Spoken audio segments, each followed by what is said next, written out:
हाय, मैं हूँ निशांत उपाध्याय और मैं यहाँ पे आया हूँ आप लोग को फिजिक्स सिखाने। जी हाँ, सही सुना आपने, सिखाने, पढ़ाने नहीं, सिखाने। देखो, फिजिक्स पढ़ने की सब्जेक्ट ही नहीं है, फिजिक्स सीखने की सब्जेक्ट है। फिजिक्स सीखने की है, पढ़ने की नहीं है। पढ़ना मीन्स रट्टाफिकेशन, फिजिक्स रट्टाफिकेशन अलाउड नहीं करता है। फिजिक्स में आपको कॉन्सेप्ट होते हैं, कॉन्सेप्ट को लर्न करना होता है। लर्न करने से आप एक एक स्टेप बढ़ते हो। फिजिक्स जो होता है ना, बेहद खूबसूरत सब्जेक्ट है। ये आपने बहुत सारे टीचर्स से सुना होगा कि फिजिक्स बहुत खूबसूरत है, स्टूडेंट से नहीं। हाँ, स्टूडेंट, कुछ स्टूडेंट हैं वो भी बहुत पसंद करते हैं फिजिक्स को, लेकिन बायो वाले स्टूडेंट तो ज़्यादातर नफरत ही करते हैं फिजिक्स से। इसकी वजह जो है वो भी मैं बताऊंगा कि क्यों है, और कैसे उसको पढ़ के हम लोग अच्छा कर सकते हैं ये भी मैं बताऊंगा। पढ़ के नहीं, सीख के हम लोग कैसे फिजिक्स सीखेंगे, इस सब की जिम्मेदारी मैं लूँगा। मेरा नाम निशांत उपाध्याय हुआ। देखिए, प्रोफेसर लेविन कहते हैं teachers who make physics boring are criminals. इतनी अच्छी सब्जेक्ट है कि लेविन कहते हैं कि जो बोरिंग पढ़ाता है वो क्रिमिनल है, क्राइम कर रहा है, वो बोरिंग पढ़ा ही नहीं सकता है। लेविन का नाम सुने हो? नहीं सुने, MIT के प्रोफेसर थे। चलो, अब रिटायर हो चुके हैं। मैं आज क्लास 12 की सेकंड चैप्टर स्टार्ट करूंगा, electric potential and capacitance. First chapter इसलिए नहीं क्योंकि काफ़ी लेट हो गया, मैं थोड़ा लेट यूट्यूब पे आया। लेट इसलिए आया कि देखो, लाइफ अनप्रेडिक्टेबल है।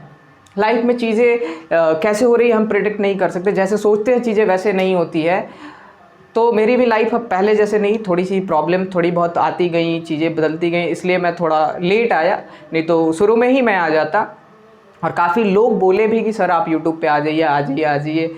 मेरे पास कुछ समस्याएं थी तो मैं नहीं आ पाया, इसलिए मैं आया हूँ। लेकिन ऑलमोस्ट सब लोग फर्स्ट चैप्टर तो पढ़ ही लिए होंगे। नहीं पढ़े होंगे तो आप लोग जरूर कमेंट सेक्शन में मुझे बताइएगा, मैं फर्स्ट चैप्टर को भी फिर करूँगा, लेकिन सेकंड चैप्टर को लेके चलते हैं। मैं ये मान के चल रहा हूँ कि आपने फर्स्ट चैप्टर को करा है, ठीक है ना।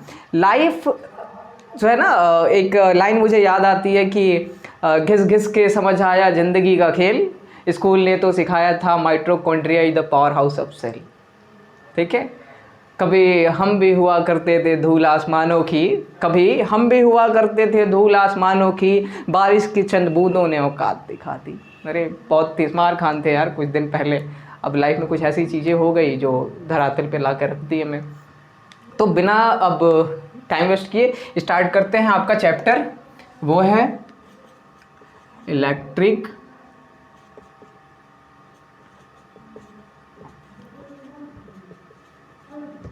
Potential and capacitance.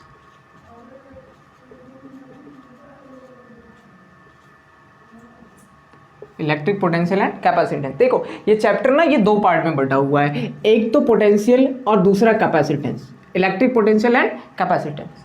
हम लोग पहले पोटेंशियल वाले पार्ट को कवर करेंगे, फिर कैपेसिटेंस वाले पार्ट को कवर करेंगे। पोटेंशियल वाला पार्ट आपको थोड़ा जाना पहचाना होगा। क्लास 11th में आपने पढ़ा है ग्रेविटेशन चैप्टर, वहाँ पे आपने gravitation potential, gravitational potential energy, ये सारी चीज़ें पढ़ी है। वैसा ही ठीक हम लोग इसमें भी पढ़ेंगे, इलेक्ट्रिक पोटेंशियल पढ़ेंगे, इलेक्ट्रोस्टैटिक पोटेंशियल एनर्जी पढ़ेंगे। ये सारी चीज़ें एकदम सिमिलर होगी, ठीक वैसे ही होंगी जैसे कि क्लास 11th में थी, ठीक है ना। थोड़ी बहुत चीज़ें चेंज होती है, जैसे ग्रेविटेशनल फोर्स सिर्फ और सिर्फ अट्रैक्टिव होता है, electrostatic force attractive as well as repulsive भी होता है। तो थोड़ी बहुत चीज़ें चेंज होंगी, बाकी सब कुछ सेम रहेंगी। आसान चैप्टर है, बस आप ध्यान से पढ़े तो। आसान तो पूरी फिजिक्स ही है। फिजिक्स में क्या होता है कि फिजिक्स इज लाइक, देखो बच्चे क्या करते हैं ना, जैसे कि ये आपका घर की सीढ़ी है और यहाँ पे आपका छत है। अब आप यहाँ पे हो और सीधे छत पे चढ़ने की कोशिश करोगे तो संभव नहीं है ना। बच्चे यही काम करते हैं फिजिक्स में कि वो सीधे पहुंचना चाहते हैं, नहीं, आपको स्टेयर्स स्टेयर्स एंड स्टेयर्स ऐसे कर करके चढ़ना होगा, सीढ़ी बाई सीढ़ी, स्टेप बाय स्टेप जैसे जाओगे और एक दिन आप यहाँ पे रहोगे। ये रास्ता है फिजिक्स का। ऐसा नहीं कि सीधे यहाँ से, ये सारे स्टेप्स मैं आपको करवाऊंगा, ठीक। चलो, तो इलेक्ट्रिक पोटेंशियल को करने से पहले एक दो चीज़ मैं आपको रिमाइंड करा दूं, जो पुरानी बात है। जैसे कि आपने क्लास 11th मैकेनिक्स में पढ़ा होगा एक टर्म फोर्स, ठीक। और ये फोर्स के बारे में आपने पढ़ा होगा कि ये दो टाइप का होता है, एक होता है कंजर्वेटिव फोर्स, कंजर्वेटिव, और दूसरा वाला होता है नॉन कंजर्वेटिव। एक होता है कंजर्वेटिव फोर्स और दूसरा non conservative force. Conservative, non, हाँ, कंजर्वेटिव वही वाला जिसका एक लूप में वर्क डन 0 होता है, और नॉन कंजर्वेटिव वाला जिसका वर्क डन 0 नहीं होता है। जैसे कि कंजर्वेटिव का क्या होता है, कंजर्वेटिव फोर्स में इसका जो फील्ड होता है, इसके अंदर जो वर्क होता है कंजर्वेटिव फोर्स से, वो पाथ इंडिपेंडेंट होता है। क्या होता है, पाथ इंडिपेंडेंट। लेकिन नॉन कंजर्वेटिव फोर्सेज जो होते हैं उनका पाथ डिपेंडेंट होता है। फिर आपने ये भी पढ़ा होगा कि कंजर्वेटिव जो होता है ना, इसका जो फील्ड होता है, इस कंजर्वेटिव फील्ड में कोई भी एजेंट वर्क करता है तो वर्क जो होता है वो पोटेंशियल एनर्जी के फॉर्म में स्टोर हो जाता है। जैसे कि ग्रेविटेशनल फील्ड में हम लोग जो वर्क करते हैं वो ग्रेविटेशनल पोटेंशियल एनर्जी के फॉर्म में क्या हो जाता है, स्टोर हो जाता है।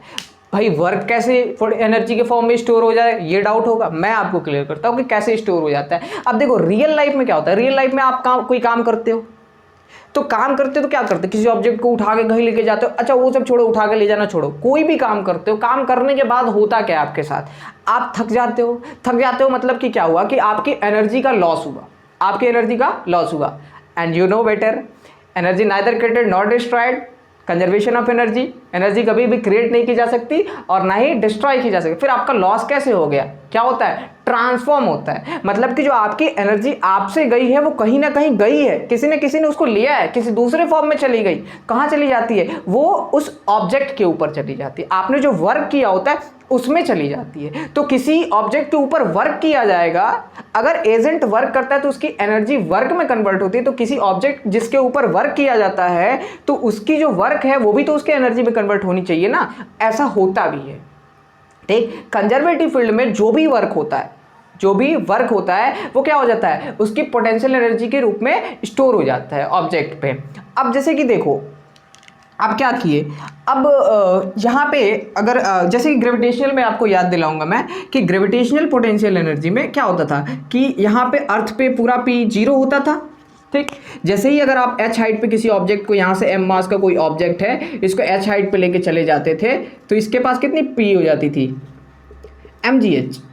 ठीक है ना, इसको आप कितना वर्क किए, mgh। तो यहाँ पे पोटेंशियल एनर्जी हम लोग 0 मान लेते थे। एक्चुअल में क्या होता है ना कि पोटेंशियल एनर्जी में हमेशा हम लोग चेंज फाइंड करते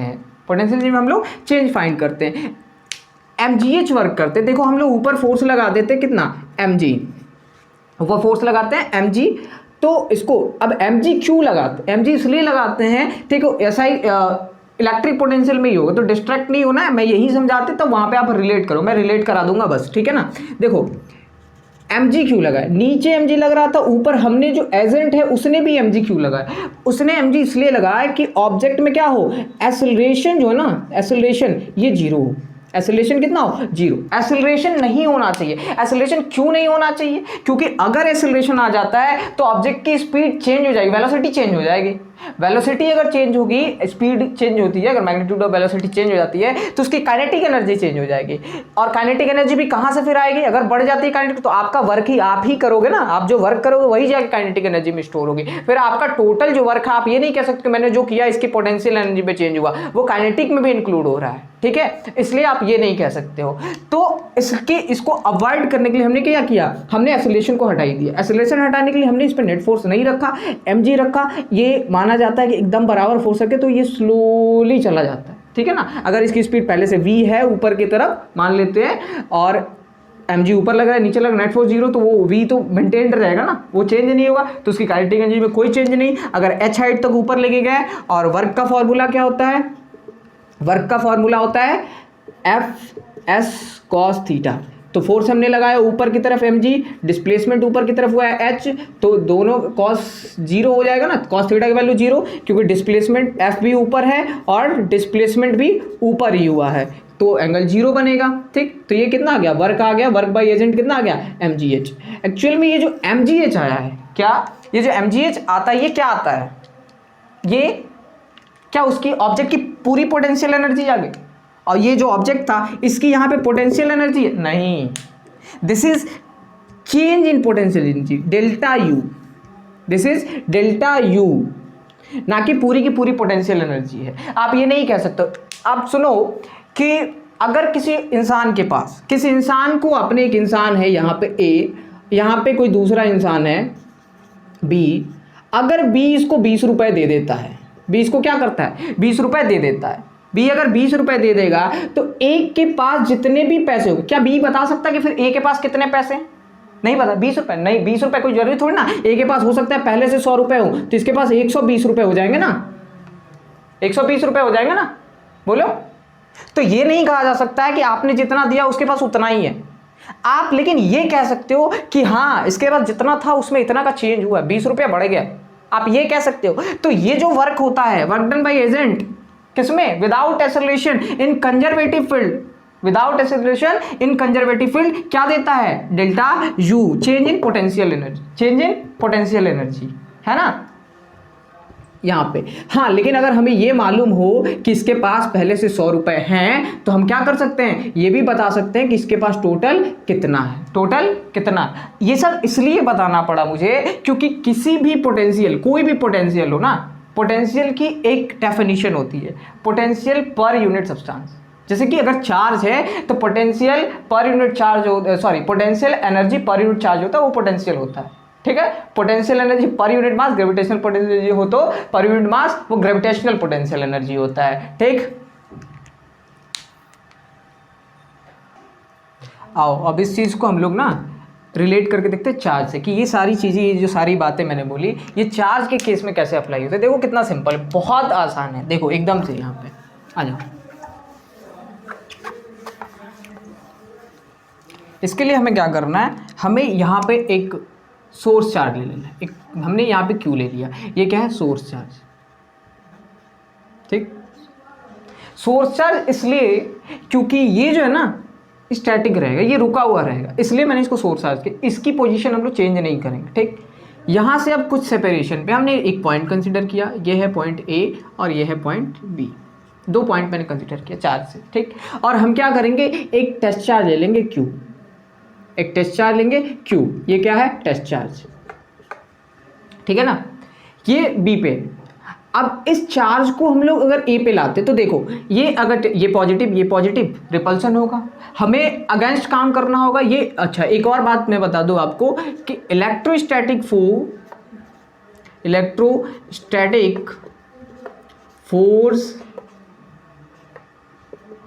इज अ कंजर्वेटिव फोर्स।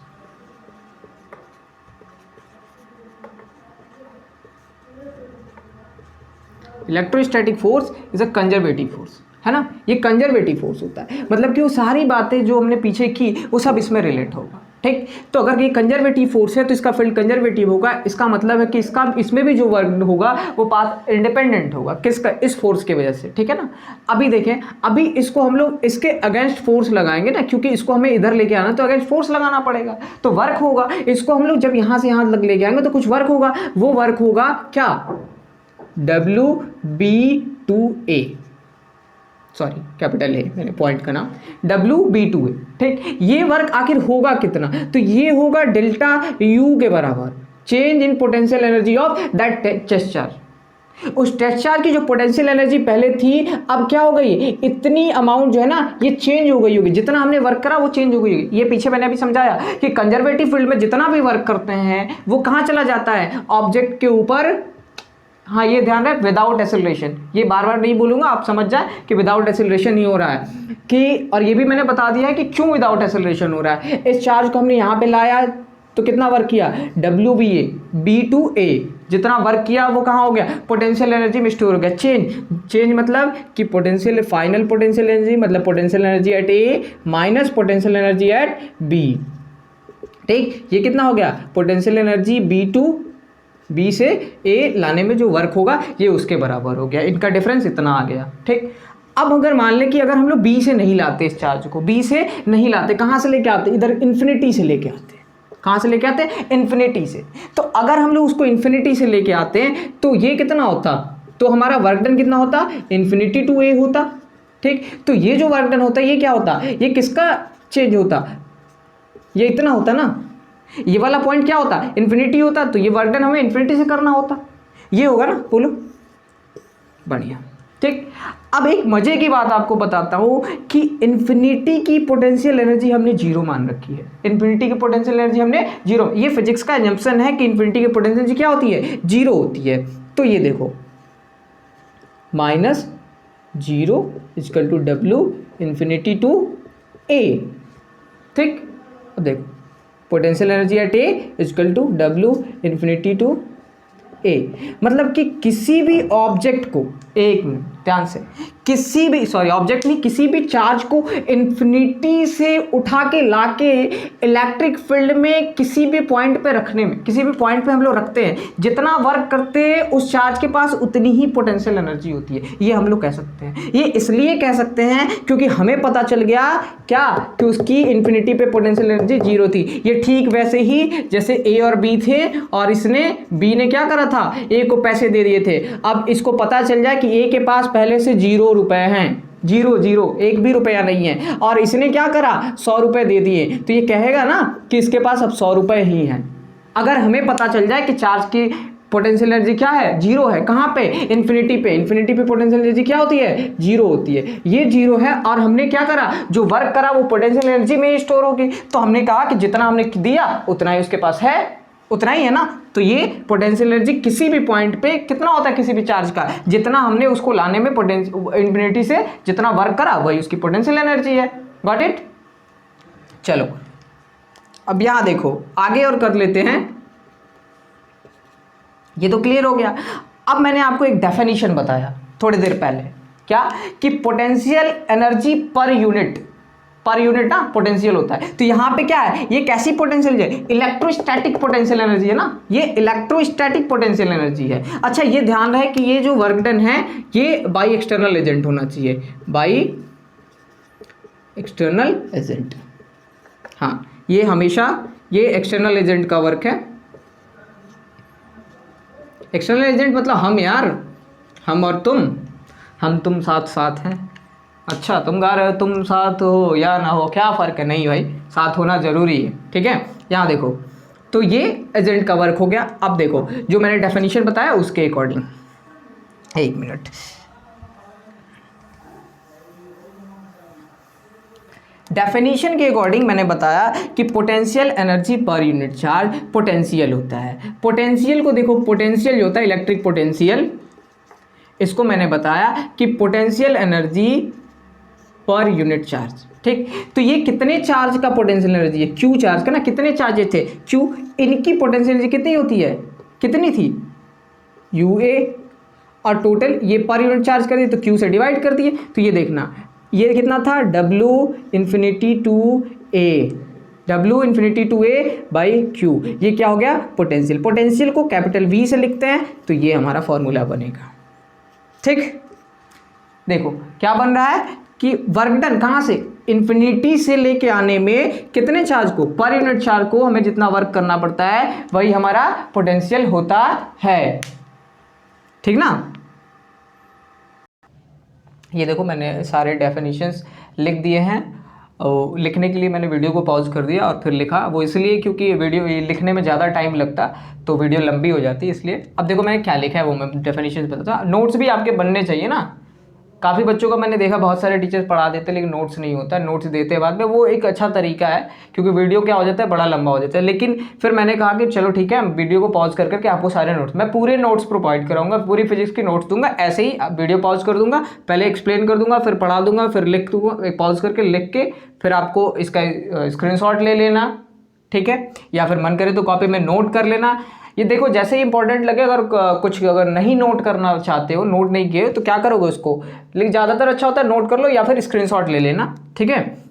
देखो मैंने पोटेंशियल का डेफिनेशन, इलेक्ट्रिक पोटेंशियल, इसका डेफिनेशन मैंने बताया कि potential energy per unit charge, किसी भी फील्ड में किसी भी पॉइंट पे क्या होता है, potential energy per unit charge. ये मैंने पहले एक्सप्लेन भी करा, ये मैंने लिखा भी, ठीक। फिर मैंने लिखा वर्क डन, देखो ये वाला फॉर्मूला आया था ना, फिर पोटेंशियल एनर्जी क्या होती है, इनफिनिटी, अगर ये सोर्स चार्ज है, ये टेस्ट चार्ज है, टेस्ट चार्ज को हमने कहाँ से, इन्फिनिटी से उठा के लाके पॉइंट पी पे रखा, ठीक। तो कितना वर्क करा हमने, वहां से लाने में इन्फिनिटी टू पी, यही क्या होती है, पोटेंशियल एनर्जी होती है। अब मैंने कहा potential energy per unit charge, तो potential energy per unit charge क्या हो गया, इस पॉइंट पी का पोटेंशियल हो गया, ठीक। तो W infinity to P by Q is potential of point P, वही लिखा मैंने वर्क डन। तो सीधे ये कह देते ना, work done in bringing a unit positive charge, unit positive charge, ध्यान रहे यूनिट पॉजिटिव चार्ज, ठीक। टेस्ट चार्ज पॉजिटिव ही होता है। From infinity to a point in an electric field is known as electric potential of that point. ये भी definition सही है, ये भी डेफिनेशन सही है, जो आप चाहें लिख सकते हैं, ठीक। उसके बाद मैंने आपको बताया कि potential energy is property of charge, हाँ, और दूसरी लाइन मैंने लिखी है कि potential is property of a point in electric field. बिल्कुल सही, ठीक है। क्यों मैंने ऐसा कहा कि अगर आपको यहाँ पे कोई दूसरा पॉइंट पता होता ए और यहाँ का पोटेंशियल पता होता वी ए, ठीक है, तो इररिस्पेक्टिव ऑफ चार्ज कि आपको यहाँ पे पता है ना कि यूनिट चार्ज का ये क्या है, ये यहाँ की पोटेंशियल, इस पॉइंट का पोटेंशियल आपको पता रहेगा, तो आप बता सकते हो कि यहाँ पे अगर चार्ज मान लो कोई Q1 चार्ज है तो इसकी पोटेंशियल एनर्जी कितनी होगी, इस Q1 चार्ज की पोटेंशियल एनर्जी कितनी होगी। तो यहाँ से आप चाहें तो पोटेंशियल एनर्जी का फॉर्मूला क्या बन जाएगा, Q into V, Q into V बन जाएगा ना। यहाँ से इससे पोटेंशियल एनर्जी का फॉर्मूला क्या बन जाएगा, Q इंटू वी बनेगा। अब इस Q इंटू अगर हमारा Q कितना है वहाँ पे चार्ज Q1 है, पोटेंशियल कितना है BA है, ठीक है ना, तो कितना हो जाएगा Q1 का पोटेंशियल एनर्जी इतना हो जाएगा। लेकिन अगर वहाँ यहीं पे मैं दूसरा चार्ज ला के रख दूँ Q2, कोई दूसरा चार्ज Q2, तो ये क्या हो जाता, फिर यहाँ से ये इस फॉर्मूले से क्या आ जाता, U2 की वैल्यू कितनी आ जाती, Q2 इंटू VA। देखें ये दोनों वैल्यूज अलग अलग है, ये वैल्यू और ये वैल्यू अलग है। तो ये पोटेंशियल एनर्जी चार्ज की है, किस चार्ज की, 2 की, और किस चार्ज की, 1 की। तो पोटेंशियल एनर्जी जो होती है ना वो चार्ज की होती है, और पोटेंशियल जो होती है ना वो जगह की होती है, किसी जगह की। अगर हमें पता रहे कि इस जगह का पोटेंशियल इतना है तो इसका मतलब हमें पता है कि यूनिट पॉजिटिव चार्ज अगर यहाँ रहेगा तो इसका मतलब क्या होगा कि इसका इतना पोटेंशियल एनर्जी होगी। तो हम बता सकते हैं कि हमारे पास कितना भी अगर चार्ज रहेगा तो हम ये बता सकते हैं कि उसकी पोटेंशियल एनर्जी वहाँ पे कितनी होगी, ठीक है। यहाँ से हम लोग ये मल्टीप्लाई करके, अब यहाँ पे देखिए, अब पोटेंशियल का हम लोग यूनिट फाइंड करते हैं तो देखते हैं इसकी यूनिट क्या होती है। अब देखें कि ये क्या है, वर्क है, ठीक, तो वर्क की यूनिट होती है जूल, ठीक, और ये क्या है, चार्ज, तो चार्ज की यूनिट होती है कूलम, तो इसकी यूनिट हो जाएगी जूल पर कूलम। क्या होगी इसकी यूनिट, जूल पर कूलम, ऐसा यूनिट इसकी हो गई जूल पर कूलम।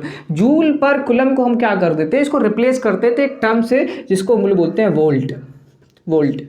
ये फाइनली इसकी एसआई यूनिट होती है, इसकी एसआई यूनिट क्या होती है, ये होती है एसआई यूनिट ऑफ पोटेंशियल, ठीक, electric potential. Actually SI unit electric potential क्या होता है, वोल्ट होता है। वोल्ट का 1 वोल्ट मतलब जूल पर कूलम, ठीक।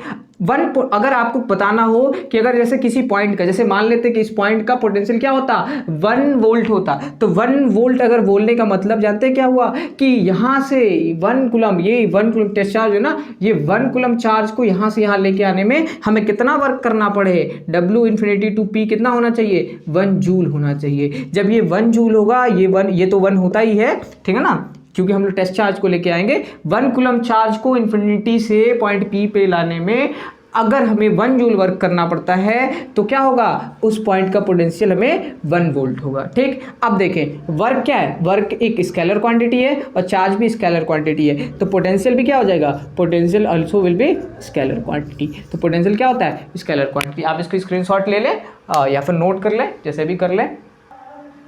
देखो अब हम करेंगे potential due to a point charge, ठीक। Potential due to a point charge का मतलब ये हुआ कि हमें एक पॉइंट चार्ज है, उससे किसी डिस्टेंस पे, जैसे कि यहाँ से एक चार्ज जो है सोर्स चार्ज, यहाँ से r डिस्टेंस पे एक पॉइंट P है, इस पॉइंट P पे हमें पोटेंशियल कैलकुलेट करना है, ठीक। पोटेंशियल बताना कि आखिर होगा कितना। तो अरे सर आपने अभी तो बताया कि work done from infinity to P, भाई क्यों ये होता है, अच्छा ये तो मुझे पता ही नहीं था कि ये होता है, ठीक है। लेकिन देखो अब मैं तो मान लिया कि हाँ भाई मैंने ही बताया कि ये इतना होता है, इसका मतलब क्या है कि अब क्या करोगे, इन्फिनिटी पे जाओगे और वहाँ से चार्ज उठाओगे, उठा के लाके यहाँ रखोगे और तब बताओगे कितना वर्क होगा, कि कुछ मैथमेटिकल अप्रोच होगा, बार बार जाओगे इन्फिनिटी पे और वहाँ से एक चार्ज को उठाएंगे, ऐसे उठा के लेके आएंगे, रखेंगे, फिर बताएंगे कि कितना पोटेंशियल हुआ, ऐसा नहीं होता है, ठीक। हमारे जो पूर्वज हैं, फिजिक्स के पूर्वज, वो बहुत होशियार हैं, ठीक है, खासकर न्यूटन साहब तो बिल्कुल, उन्होंने सब कुछ के लिए बता रखा है कि कैसे करते हैं। अरे एक फार्मूला, उन्होंने एक मेथड दे रखा है, थोड़ी देर बाद बताऊंगा कौन सा मेथड, कि वो सबके लिए, ये उन्होंने नहीं करा है, ये किसी और ने करा है, ठीक। तो देखो इसके लिए अब हम क्या करेंगे, हम लोग फाइंड करेंगे कि आखिर वो वर्क होगा कितना। एक ही बार निकाल के रख देंगे, एक अप्रोच निकाल के, एक फार्मूला निकाल के रख लेंगे, बार बार हमें इन्फिनिटी पे जाके लेके आके ऐसा करने की जरूरत नहीं है। एक बार हम लोग कर लेंगे और हमेशा जब भी कोई पॉइंट चार्ज होगा तो उसी के लिए यूज करेंगे, ठीक ना। तो अब हमें क्या करना है कि ये वाला पहले फाइंड करना है कि आखिर वर्क डन होगा कितना, कि work done from infinity to P किसको लाने में, बोलो बोलो, इसको लाने में, ये जो हमारा टेस्ट चार्ज था, ये जो हमारा टेस्ट चार्ज था, इसको लाने में कितना वर्क होगा, कितना वर्क होगा। तो क्या यह हम बता सकते हैं। अच्छा ये देखो वर्क का फॉर्मूला क्या होता है, एफ एस कॉस थीटा। अरे सर बड़ा आसान है, ये तो एफ एस कॉस थीटा होता है। हाँ लेकिन ये कब होता है, जब फोर्स जो होता है ना ये कांस्टेंट होता है। फोर्स क्या होता है, जब कांस्टेंट होता है तो ये फार्मूला होता है, जब कांस्टेंट नहीं होता है तो ये फार्मूला नहीं होता है। ठीक है, फिर हमें क्या करना पड़ता है, हमें डी डब्ल्यू वर्क निकालना, डेल्टा वर्क निकालना पड़ता है, फिर इसको इंटीग्रेट करना पड़ता है, तब जाके आता है। हम लोग भी ऐसे ही करेंगे, क्योंकि हमारा जो फोर्स है क्या कांस्टेंट है, देखते हैं। मान लो यहाँ पे कोई पॉइंट है, यहाँ पे अगर रहेगा फोर्स तो हम लोग कितना फोर्स लगाएंगे, हमें कितना फोर्स लगाना है, जितना उधर से इलेक्ट्रोस्टैटिक रिपल्सन लग रहा है उतना ही लगाना है।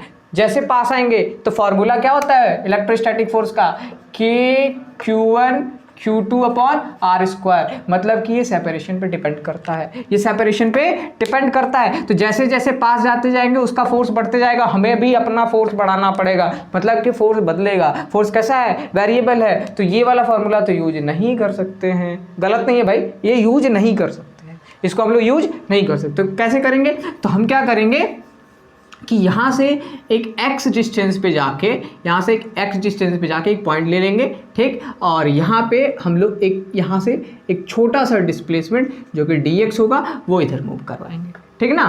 तो हमारा जो फोर्स है, इधर जो हमारा फोर्स लग रहा होगा वो इधर लग रहा होगा F इलेक्ट्रोस्टैटिक, और हमारा जो इधर लग रहा होगा उसकी मैग्नीट्यूड सेम है लेकिन अपोजिट डायरेक्शन में है, तो इसको हम लोग बोलेंगे negative of Fe, negative of Fe। अब हम लोग जब वर्क निकालने जाएंगे तो इसका एक छोटा सा वर्क निकालेंगे dw।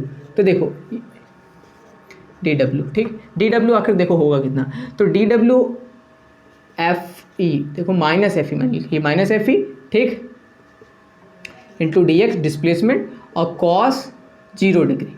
cos 0 डिग्री मैंने इसलिए लिखा क्योंकि हमारा फोर्स जिधर है उधर ही हमारा डिस्प्लेसमेंट, जिधर हमारा फोर्स है उधर ही डिस्प्लेसमेंट है, ठीक है ना, इसलिए 0 डिग्री। अगर आप ये 180 डिग्री लिखोगे तो यहाँ पे माइनस नहीं लगाओगे, ज़्यादा कई जगह 180 भी लिखा होता है तो यहाँ पे आप माइनस नहीं लगाओगे। एनसीईआरटी में तो आप देखोगे तो वहाँ पे लिखा हुआ है, और ये देखिए कि यहाँ ये वर्क पॉजिटिव होता है और फिर वो लास्ट में ले जाके, क्योंकि ये dx निगेटिव है ऐसा करके उसमें दिया हुआ है, आप देखना, ठीक है। चलो तो अब हम लोग इसको करके देखते हैं कि आखिर ये आएगा कितना। तो हम क्या करेंगे, अब इसकी वैल्यू लिखते हैं कि माइनस के, यहाँ पे कितना हो जाएगा फोर्स की वैल्यू, के capital Q small q upon x square dx, और cos 0 तो 1 होता है तो उसको लिखेंगे नहीं, ये हमारा आ गया dw की वैल्यू, ठीक है ना। अब हमें पूरा वर्क निकालना है तो हम क्या करेंगे, इंटीग्रेट करेंगे। लेकिन इंटीग्रेट करेंगे तो कहाँ से कहाँ तक, हमें कहाँ से लाना था, इन्फिनिटी से लेके आना है कहाँ तक, r तक, इन्फिनिटी से लेके आना है r तक। तो ये x हमारा पहले क्या, सबसे पहला ऐसा dx कहाँ हो सकता था, इन्फिनिटी पे, और सबसे लास्ट कहाँ पे हो सकता है, तो यहाँ पे r पे, ठीक है ना। तो इन्फिनिटी से लेके r तक इंटीग्रेट करेंगे, ये वाला हमें क्या दे देगा, w, ठीक। इसमें देखो कांस्टेंट क्या क्या है, तो माइनस कांस्टेंट है, बाहर निकलेगा, के को जो माइनस कांस्टेंट ये देखो q बाहर निकला, स्मॉल q बाहर निकल गया, इंटीग्रेशन अब बच गया 1/x², ठीक है ना, dx। अब इसको मैं डायरेक्ट इंटीग्रेट करके नहीं लिखूंगा, मैं आपको बताऊंगा कि ये इंटीग्रेट कैसे होता है, बिल्कुल एकदम एक एक स्टेप बताऊंगा, ठीक। जिनको आता है वो वीडियो को थोड़ा सा आगे फॉरवर्ड कर ले। ये हो जाएगा x⁻², ये जब पावर ऊपर जाता है नेगेटिव हो जाता है, 12th को इतना तो पता ही होगा। और ये इन्फिनिटी टू r लिमिट जो रहेगी वो लिखनी पड़ेगी, इन्फिनिटी टू r, ठीक।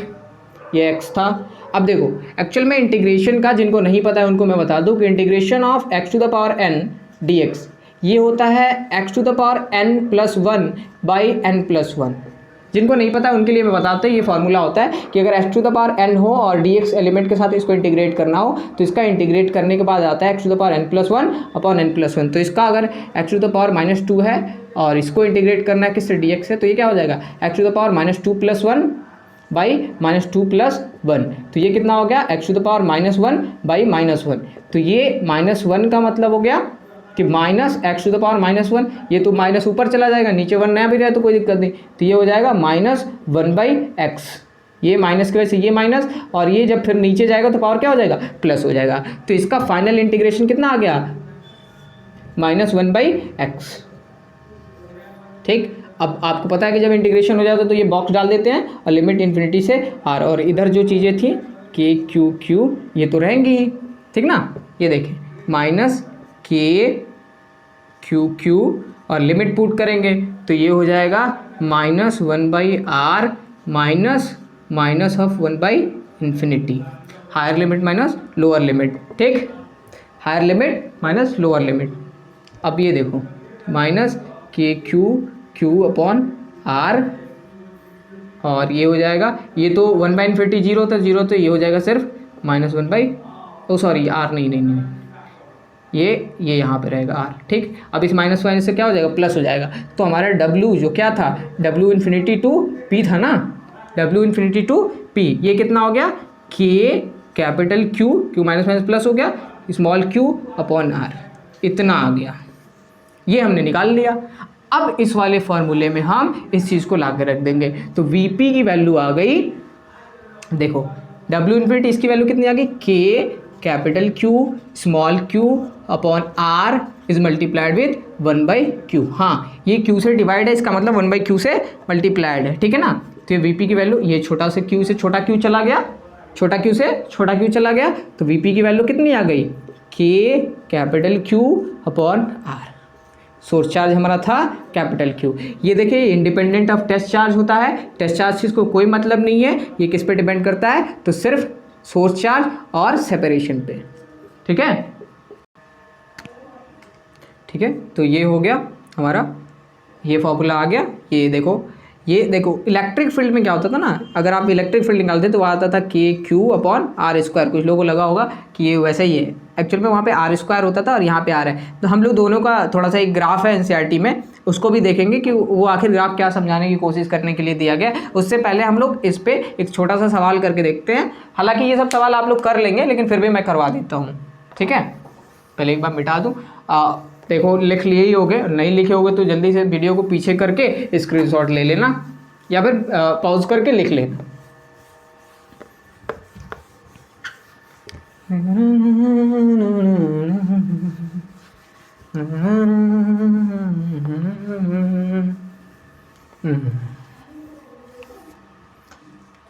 आ जाओ, यहाँ पे देखो, अगर हम लोग ऐसा करते हैं कि यहाँ पे एक चार्ज ले लेते हैं जो कि 4 माइक्रोकूलम का है, ठीक। यहाँ से हम लोग 2 सेंटीमीटर पे कोई पॉइंट ले लेते हैं P, और इस पर हमें पोटेंशियल निकालना है फटाक से। तो फार्मूला हो गया KQ अपॉन R, ठीक। K हो गया 9 × 10⁹, K की वैल्यू 9 × 10⁹ होती है ना। Q हमारा कितना दे रखा है, 4 माइक्रोकूलम, तो 4 × 10⁻⁶, 4 चार्ज के लिए और माइक्रो के लिए 10⁻⁶ अपॉन R कितना हो गया, बोलो, R हो गया 2 सेंटीमीटर, तो 2 × 10⁻², 2 × 10⁻²। देखो ये सेंटीमीटर में, तो मीटर में कन्वर्ट करने के लिए हमें -2 का मल्टीप्लाई करना होता है। अब देखो इसको, ये गया 2 हो जाएगा, दिस विल बी 18 × ये हो जाएगा 10⁻3, और ये जब ऊपर जाके हो जाएगा तो 10⁻3, ऐसे हो जाएगा ना। सॉरी, ये 2 होगा, एक 3 थोड़ी ना हो जाएगा, ये ऊपर जाके क्या हो जाएगा, प्लस हो जाता है, और पावर पॉजिटिव हो जाएगा नीचे से जब ऊपर जाएगा, तो साइन चेंज होता है ना पावर का। तो ये कितना हो गया, 18 × 10⁵, तो इसको हम लिख लेंगे 1.8 × 10⁵ वोल्ट, ठीक ना। ये क्या आ गया, Vp। देखो कितना आसान था, ठीक। अब ये जो फॉर्मूला आया है, इसका हम लोग देखते हैं ग्राफ, कि जो ये हमारा V का फॉर्मूला आ गया किसी भी पॉइंट पे KQ/R, ठीक। इसका आखिर पैटर्न कैसा होगा, ग्राफ इसका कैसा होगा, तो देखिए कि फॉर पॉजिटिव चार्ज, किसके लिए, पॉजिटिव चार्ज के लिए, देखिए V स्केलर क्वांटिटी, क्या बताया था, स्केलर क्वांटिटी है, तो इसमें चार्ज को उसके मैग्नीट्यूड के साथ, जो मैग्नीट्यूड का साइन है उसके साथ रखना है, ठीक है ना। पॉजिटिव होगा तो पॉजिटिव रखना है, निगेटिव है तो माइनस साइन रखना है। इसमें इलेक्ट्रिक फील्ड के जैसा नहीं है, इसमें निगेटिव साइन रखना है, ठीक है ना। तो यहाँ पे देखें पॉजिटिव चार्ज के लिए, तो पॉजिटिव चार्ज की वजह से पोटेंशियल हमेशा पॉजिटिव होगा ना। पोटेंशियल देखें, यहाँ देखिए ये V कैसा हो गया, V जो है हमारा वो इन्वर्सली प्रोपोर्शनल है R का, ठीक। मतलब कि अगर R की वैल्यू, ठीक है ना, व्हेन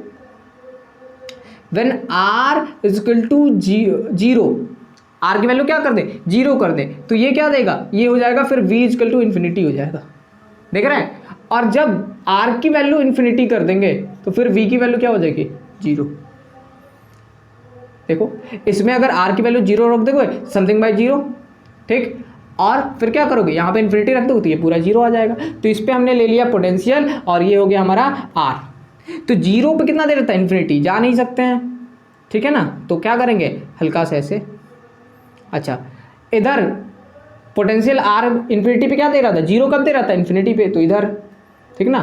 तो इसका पोटेंशियल कैसे आएगा, ग्राफ कैसे आएगा, ऐसे, ठीक। ये हो जाता है वी का, ये वी का पैटर्न है, किसके लिए, पॉजिटिव चार्ज के लिए। अगर नेगेटिव चार्ज के लिए बात करें, किसके लिए, नेगेटिव चार्ज के लिए, एक, हाँ नेगेटिव चार्ज के लिए, ठीक।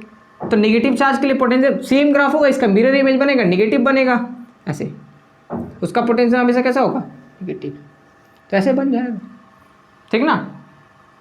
अब देखिए कि अगर हम लोग बात करते हैं किसकी, जो एनसीईआरटी में एक ग्राफ दिया हुआ है ई वर्सेज, ये वी का ग्राफ था। अगर हम लोग यहाँ पे इलेक्ट्रिक फील्ड को लेके ग्राफ बनाए तो इलेक्ट्रिक फील्ड का फॉर्मूला क्या हो जाता है, इलेक्ट्रिक फील्ड का फॉर्मूला होता है के Q upon magnitude of electric field की मैं बात कर रहा हूँ, के क्यू अपॉन आर स्क्वायर। तो यहाँ से इसका जो ग्राफ होगा ई का, देखिए ई का ग्राफ ऐसे आता है, ऐसे, ठीक। ये ई जो होता है ना, ये ई का ग्राफ है, ई वर्सेस आर का, ठीक। ई तेज गिरता है क्योंकि देखो ये, अगर ये देखो ये आर का प्रोपोर्शनल, इन्वर्सली प्रोपोर्शनल है और ये आर स्क्वायर का है, तो ये जैसे जैसे डिस्टेंस बढ़ता है ये तेज गिरता है, ठीक है ना। ये क्योंकि आर स्क्वायर का इन्वर्सली प्रोपोर्शनल है, तो ई की जो ग्राफ है वो बहुत जल्दी, वैल्यूज बहुत जल्दी गिरती हैं। हालांकि ये भी जीरो जाके इन्फिनिटी पे ही होगा, लेकिन ये इसके नीचे आ जाता है यहाँ पे, ठीक। ये इससे यही वाला ग्राफ जो है एनसीईआरटी में दिया हुआ है आपको, ये ऊपर वाला, ठीक। बच्चे समझ नहीं पाते कि आखिर किस चीज़ के लिए लिखा हुआ है, ठीक है। तो ये इसका ग्राफ है, इसको नोट कर लो, ये ग्राफ था, ठीक। अब इस पे एक छोटा सा सवाल हम लोग करेंगे अभी, एक दिखाता हूँ कैसे सवाल है।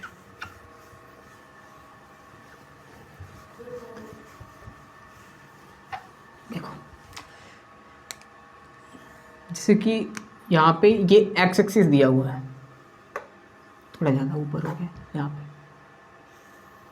हाँ ये एक्स एक्सिस दिया हुआ है, ये ओरिजिन है। कह रहा है कि इधर ए डिस्टेंस पे एक चार्ज है क्यू, और फिर इधर ए डिस्टेंस पे एक चार्ज है, ए सेपरेशन पे ये भी क्यू है, ठीक है ना। दो, इधर भी क्यू इधर भी क्यू, दोनों प्लस चार्ज, ठीक है, दोनों क्या है, प्लस चार्जेस हैं। अब हमें इनके वजह से पैटर्न बनाना है, किस चीज़ का, पोटेंशियल का। इसके वजह से क्या बनाना है हमें, पोटेंशियल का पैटर्न। देखो कैसे होगा। तो सबसे पहले तो हम लोग इस लाइन पे वाई एक्सिस पे पोटेंशियल को ले लेंगे, ठीक।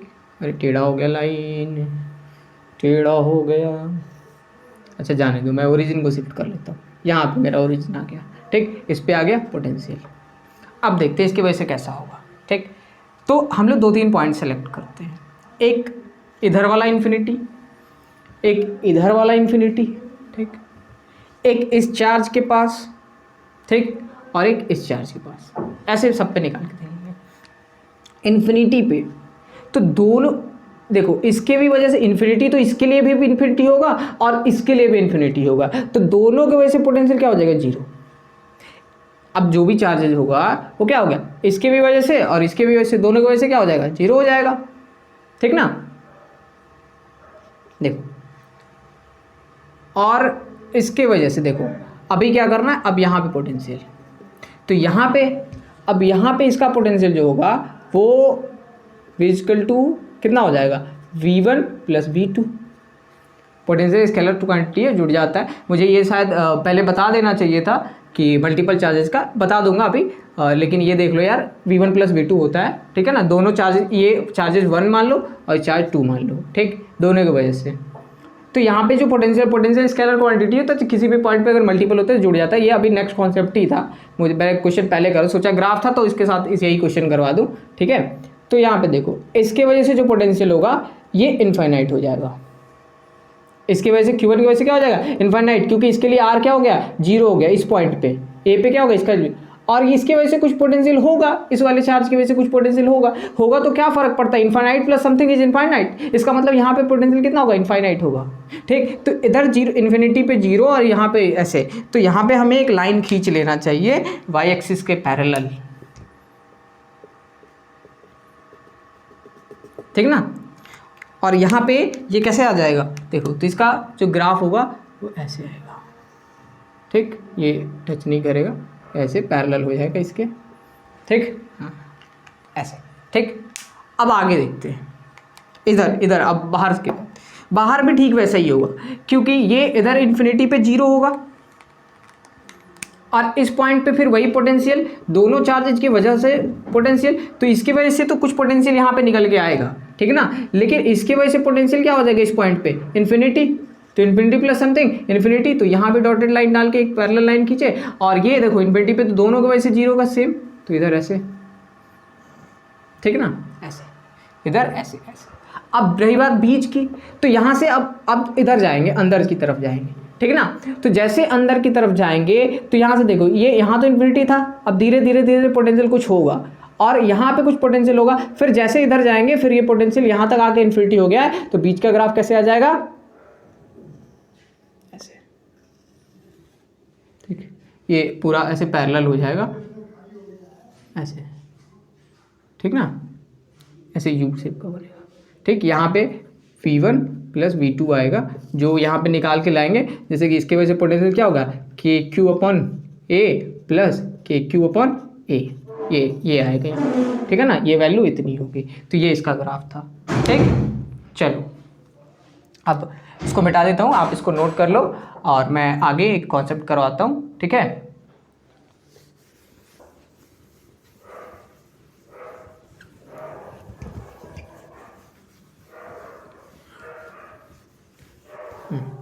ठीक, अब देखो, तो हमारा अगला टॉपिक है potential due to multiple charges.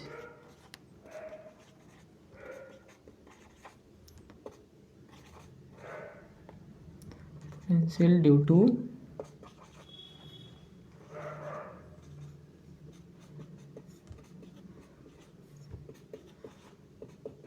Multiple point charges, ठीक।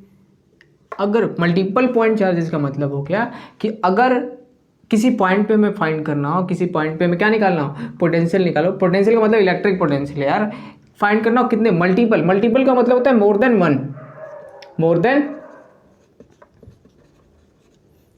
वन, ठीक है ना। अभी तक हम लोग एक की वजह से निकाल रहे थे, अब क्या करना है हमें, एक के ज़्यादा की वजह से निकालना है। दूसरे वाले में मैंने जो सवाल करवाया था ग्राफ वाला, वो ग्राफ से रिलेटेड था तो मैं तुरंत करवा दिया, वो हालांकि उसमें एक V1 प्लस V2 जो यूज हुआ था इसी का कॉन्सेप्ट था, तो एक बार इसको देखने के बाद फिर दोबारा उस सवाल को देख लेना, अगर नहीं समझ में आया होगा तो डेफिनेटली समझ में आएगा। मुझे इसके बाद करवाना चाहिए था लेकिन मैं करवा दिया, मुझे लगा कि ग्राफ है तो एकदम सडन ग्राफ देखा, ग्राफ करवा दिया, ठीक है। तो देखो एक्चुअल में क्या है कि यहाँ पे मान लेते कोई पॉइंट है, ठीक, यहाँ से R1 डिस्टेंस पे एक चार्ज है Q1, ठीक, यहाँ से R2 डिस्टेंस पे एक चार्ज है Q2, यहाँ से R3 डिस्टेंस पे एक चार्ज है Q3, ठीक, यहाँ से एक Rn डिस्टेंस पे एक चार्ज है Qn, Rn डिस्टेंस पे क्या है Qn, ठीक है ना, ऐसे, ठीक। इस पॉइंट पे हमें पोटेंशियल निकालना है, इस पॉइंट पे क्या करना है, हमें पोटेंशियल निकालना है। तो हम लोग जानते हैं कि पोटेंशियल स्केलर क्वांटिटी होता है, ठीक है ना, पोटेंशियल क्या होता है, स्केलर क्वांटिटी होता है। वेक्टर क्वांटिटी, देखो वेक्टर क्वांटिटी में भी प्रिंसिपल ऑफ सुपरपोजिशन पढ़े, क्या करते थे, सबका निकाल के सम करते थे, लेकिन वहां पे सारे वेक्टर्स होते थे तो वेक्टर सम करते थे, क्या करते थे, वेक्टर सम करते थे। ये स्केलर्स है तो स्केलर्स तो भाई इनके पास डायरेक्शन तो होता नहीं, तो सीधे जोड़े जा सकते हैं। तो यहाँ पे पोटेंशियल इसके वजह से प्लस इसके वजह से प्लस इसके वजह से प्लस इसके वजह से, तो सबके वजह से, तो यहाँ का जो नेट पोटेंशियल हो जाएगा, टोटल पोटेंशियल V, वो होगा V1 plus V2 plus V3 plus dot dot dot dot Vn, ठीक है ना, Vn, ठीक। अब इसकी वैल्यू अगर लिखने आओगे, ये चाहो तो तुम इतना भी रहने दो, यही वाला यूज करके मैंने V1 प्लस V2 एक चार्ज दूसरे चार्ज दोनों को वजह से निकाला। हाँ, ये जब भी निकालोगे साइन की वजह से, साइन के साथ निकालोगे, अगर ये पॉजिटिव है तो पॉजिटिव, ये निगेटिव है तो निगेटिव, यहाँ पे ये निगेटिव पॉजिटिव काउंट होगा, ठीक है ना। यहाँ पे मैंने सारे पॉजिटिव लिए इसलिए मैं जोड़ रहा हूँ, तो इसका क्या हो जाएगा, Q1 upon R1 plus KQ2/R2 plus KQ3/R3 plus dot dot dot dot KQN/RN।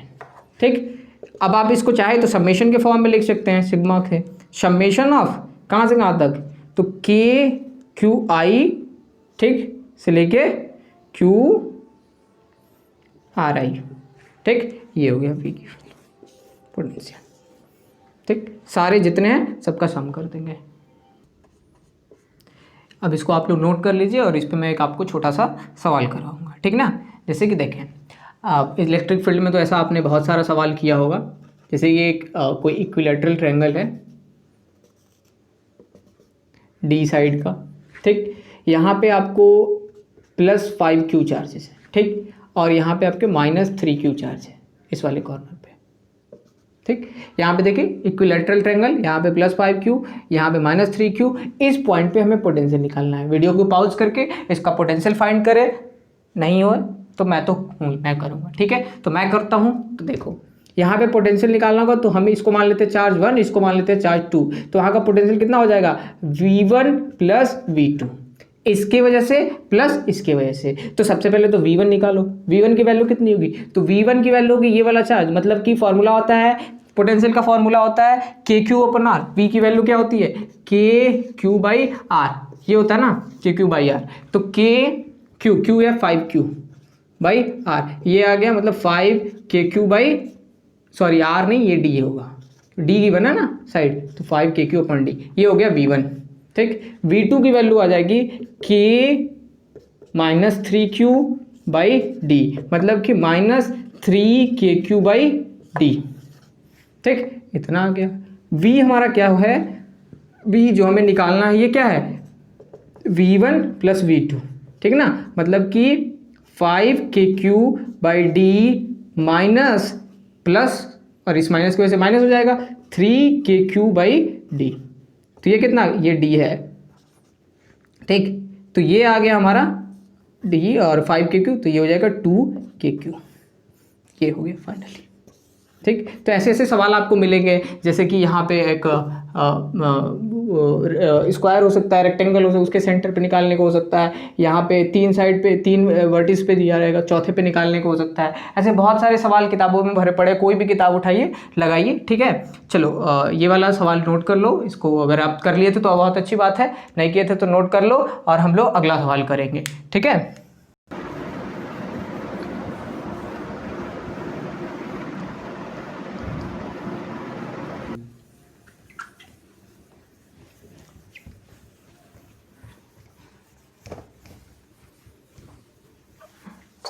चलो तो ये तो हो गया। एक और सवाल करेंगे। एक सवाल जो कि आप बहुत उसमें किए हुए हो, जीरो इलेक्ट्रिक फील्ड की, 2 चार्जेस गिवन होते हैं, इलेक्ट्रिक फील्ड जीरो कहाँ होगा, तो वैसे ही जीरो पोटेंशियल का हम लोग सवाल करेंगे। क्या करेंगे, जीरो पोटेंशियल, कि जीरो पोटेंशियल कब होगा। तो 2 चार्जेस गिवन रहते हैं, ठीक है ना, यहाँ पे Q1 और यहाँ पे Q2, 2 चार्जेस ऐसे गिवन है। अब बताना कि कहाँ पर जीरो पोटेंशियल होगा। तो सबसे पहली कंडीशन कि जीरो पोटेंशियल होने के लिए ये दोनों अनलाइक चार्जेस होने चाहिए। ठीक है, अगर मान लो ये पॉजिटिव और पॉजिटिव है तो क्या पोटेंशियल जीरो होगा, नहीं, क्योंकि कहीं भी लोगे तो इसके वजह से फिर कहीं भी नहीं, इन्फिनिटी पे तो जाकर जीरो हो जाएगा, मतलब आसपास की मैं बात कर रहा हूँ। इसका सम प्लस इसका सम, इसका भी पोटेंशियल पॉजिटिव होगा, इसका भी पोटेंशियल पॉजिटिव होगा, तो पॉजिटिव पॉजिटिव मिलकर तो पॉजिटिव आएंगे, जीरो थोड़ी ना होता है। अच्छा, मान लेते हैं कि अगर ये निगेटिव होता और ये भी निगेटिव होता, तो निगेटिव और निगेटिव मिलकर जीरो थोड़ी ना होते हैं, और निगेटिव होगा, जीरो तो नहीं होगा ना। तो जीरो पोटेंशियल के लिए इलेक्ट्रिक फील्ड में हालांकि ऐसा कुछ भी नहीं होता था, जीरो पोटेंशियल के लिए आपको एक चार्ज पॉजिटिव और एक नेगेटिव होना ही पड़ेगा। ठीक है, चलो एक सवाल करते हैं इस पे, कि ऐसे 2 चार्जेस दिए हुए हैं और आपको पूछ रहा है कि कहाँ पे पोटेंशियल, इनके बीच का सेपरेशन जो दिया है वो D दिया हुआ है। ठीक, यहाँ पे लिख लेता हूँ मैं कि यहाँ पे एक Q चार्ज है, ठीक, और यहाँ पे -3Q कर लो। 2 चार्जेस ऐसे गिवन है, एक Q एक -3Q। अब आपको बताना है कि कहाँ पे पोटेंशियल जीरो होगा, कहाँ पे पोटेंशियल जीरो होगा। तो आप जब भी ऐसे सवाल में आप ध्यान रखेंगे कि हमेशा पॉइंट को जैसे लेते थे ना कि इस पॉइंट पे 0 मान लेते हैं, तो एक बार उस पॉइंट को इन दोनों चार्जेस के बीच में लेके मानेंगे कहीं भी, और एक बार इन दोनों चार्जेस के बाहर लेके मानेंगे। तो बाहर हम लोग इधर भी मान सकते हैं, इधर भी मान सकते हैं। तो इसके लिए एक छोटा सा ट्रिक बता देता हूँ कि हमेशा आप डिस्टेंस जो है ना छोटे वाले चार्ज से ले। छोटा कौन सा चार्ज? जिसका मैग्नीट्यूड छोटा हो। ये सिर्फ क्यू है और ये 3q है, वो पॉजिटिव निगेटिव वाला नहीं। ये देखो ये q है और ये क्या है 3q है, तो ये बड़ा मैग्नीट्यूड का है, ठीक है ना। तो हमेशा छोटे वाले चार्ज से ले। तो पहले हम लोग अंदर करके देखते हैं कि अगर पॉइंट P कहाँ पे हो, जहाँ पे 0 हो यहाँ पे हो, ठीक है ना, पॉइंट P। ये हम लोग मान लेते हैं छोटे वाले चार्ज से r डिस्टेंस पे है, ठीक। तो ये वाला चार्ज हम लोग 1 मान लेते हैं और इस चार्ज का नाम लेते हैं 2, ठीक है ना। तो इस पॉइंट Vp जो होगा, Vp कितना होगा V1 प्लस V2, अरे दोनों की वजह से पोटेंशियल ना, ठीक है। ऑलरेडी गिवन है हमें कि Vp 0 है, और तो V1 की वैल्यू कितनी हो जाएगी, V1 की वैल्यू हो जाएगी KQ अपॉन R, और V2 की वैल्यू होगी -3KQ K3Q upon R minus D। इसकी वजह से कितना सेपरेट, ये यहाँ से यहाँ तक R हो गया, तो ये यहाँ से यहाँ तक कितना हो जाना चाहिए, ये यहाँ से यहाँ तक क्या हो जाएगा, ये पूरा D था तो D minus R, sorry D minus R, ठीक है ना, D माइनस R। देखें अब ये इसको अगर हम लोग इधर भेज दें तो ये हो जाएगा 3KQ by D minus R equal to KQ by R, Q चला गया, ये हो गया 3R equal to D minus R, ठीक। ये R इधर आ जाएगा तो 3R minus plus R equal to D, ठीक है ना।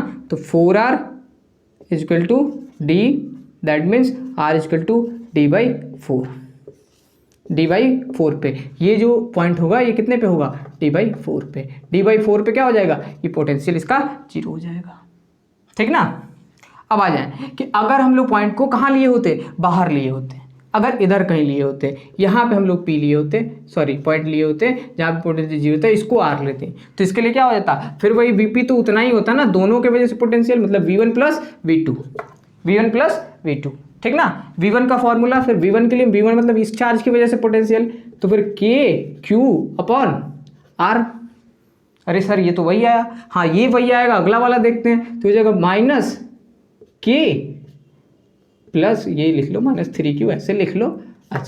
अच्छा सर चेंज करने के लिए बता नहीं दूसरा चेंज है, इससे कोई फर्क नहीं पड़ता है, दूसरा चेंज, ठीक है ना। दूसरा चेंज क्या है, किसका देखो यहाँ से यहाँ तक सेपरेशन क्या था, T था, और ये फिर R और बढ़ गया, तो कितना हो जाएगा D प्लस R, ये चेंज आया। इसमें D माइनस R था, यहाँ पे D प्लस R आ गया, ये चेंज आया, ठीक है ना। तो ये आ गया KQ by R minus 3KQ by D plus R, this is Vp। Sorry ये तो 0 था ना, ये तो गिवन था हमारा कि पोटेंशियल क्या है 0 है, किस पॉइंट पे 0 है ये फाइंड करना है, तो हम लोग 0 पता ही है कि 0 है, ठीक। तो इसको इधर भेज लोगे, this will be 3KQ by D plus R equal to KQ by R, ठीक। तो K से K गया, Q से Q गया, तो this is 3R equal to D plus R।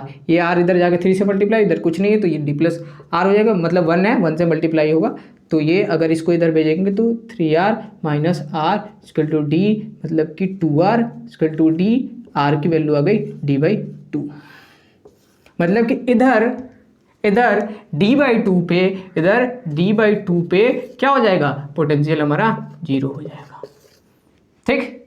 तो सवाल को नोट कर ले अच्छे से, और आज के लेक्चर को हम लोग यहीं ख़त्म करेंगे, और अगले लेक्चर में हम लोग करेंगे potential due to uniform distribution, जो बॉडीज़ होती है यूनिफॉर्मली डिस्ट्रीब्यूटेड चार्ज होते हैं, उसके वजह से हम लोग अगले लेक्चर में कंप्लीट करेंगे। और अगर आपको अच्छा लगा हो तो लाइक करें, और जो भी कोई डाउट वगैरह कुछ हो तो कमेंट सेक्शन में हमें बताएं, या फिर किसी स्पेशल टॉपिक पे लेक्चर्स चाहिए तो उसके लिए हमें कमेंट सेक्शन में बताएं। और बाकी जो चैप्टर्स हैं वो मैं धीरे धीरे अपलोड करता रहूँगा, आप वीडियोज़ को शेयर कर सकते हैं अपने फ्रेंड्स तक, ताकि वो भी देख सके, वो भी पढ़ सके। बस इतना ही, मिलते हैं अगले लेक्चर में, अलविदा।